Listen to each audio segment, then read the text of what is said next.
सरकार ने अब अस्थायी तौर पे केरोसिन और कोयले जैसे विकल्प ईंधनों के इस्तेमाल की अनुमति दे दी है। जी हाँ, पिछले कुछ समय से भारत में जिस तरीके की तस्वीरें सामने आई, लोगों में जिस तरीके की असमंजस की जो स्थिति देखने को मिली, उसके बाद से सरकार की ओर से ये बड़ा कदम लिया गया है। सरकार ने सीधे तौर पे जो वैकल्पिक ईंधनों के इस्तेमाल की अनुमति है यहाँ पर दे दी है।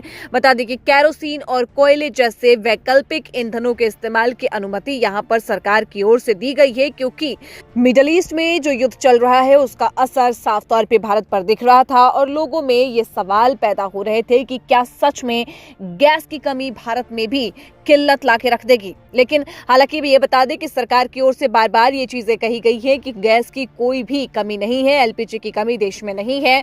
देश की जो रिफाइनरीज कंपनियां हैं वो पूरी क्षमता के साथ में काम कर रही है और कच्चा तेल कई अलग अलग देशों से मंगाया भी जा रहा है। बावजूद इसके सरकार की ओर से यहाँ पर एक वैकल्पिक ईंधनों की जो अनुमति है वो भी दे दी गई है। साथ ही आपको ये बता दें कि एलपीजी सप्लाई पर भी अब यहाँ पे नियम लगा दिए गए हैं। नियम ये लगे हैं कि व्यवसाय को अभी उनकी सामान्य जरूरत का केवल 20% एलपीजी ही मिलेगा। दूसरा नियम है कि एलपीजी सिलेंडर दोबारा भरवाने के बीच का जो न्यूनतम अंतर है उसको भी बढ़ा दिया गया है, ताकि जो लोग हैं वो घबरा कर ज्यादा सिलेंडर ना खरीद ले। बता दें कि ये कदम इसलिए भी अहम हो जाता है क्योंकि पिछले एक दशक की अगर हम बात करते हैं तो भारत ने प्रदूषण और मिलावट की समस्या के कारण केरोसिन का जो इस्तेमाल है वो लगभग खत्म कर दिया था।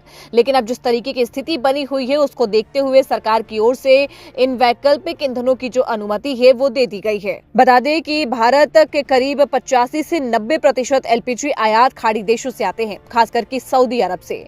इन देशों का निर्यात भी मुख्य रूप से हॉर्मुज जल डमरू मध्य के रास्ते से ही आता है। कच्चा तेल रूस जैसे अन्य देशों से मंगाया जा सकता है, लेकिन एलपीजी के विकल्प जो हैं वो बेहद ही सीमित है और अमेरिका या कनाडा जैसे दूर देशों से मंगाने में ज्यादा समय लगता है।